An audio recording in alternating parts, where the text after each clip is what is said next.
Hey everyone, welcome back to Smart 4 Home. Today, we're going to show you how to program your ONN Universal Remote. Whether you've lost your remote's manual or just need a quick refresher, we've got you covered. Programming your ONN remote is easier than you think, so let's get started. Step 1. Prepare your remote. The first thing you'll want to do is make sure your ONN Universal Remote has fresh batteries. This ensures that it's ready to pair with your devices without any interruptions.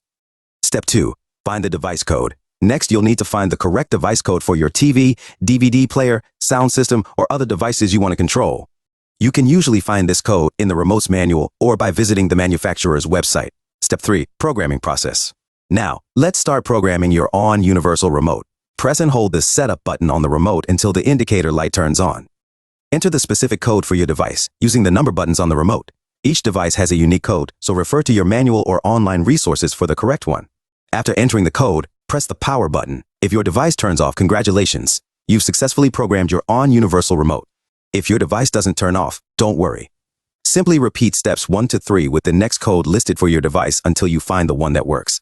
Step 4. Testing and final adjustments. Once your device responds to the remote, test the other functions such as volume control, channel switching, or playback controls to ensure everything works smoothly. Conclusion. And there you have it. Programming your ONN Universal Remote is that simple. Now you can enjoy the convenience of controlling all your devices with just one remote. If you found this video helpful, don't forget to give it a thumbs up and subscribe to our channel for more tutorials like this one. Thanks for watching, and we'll see you next time.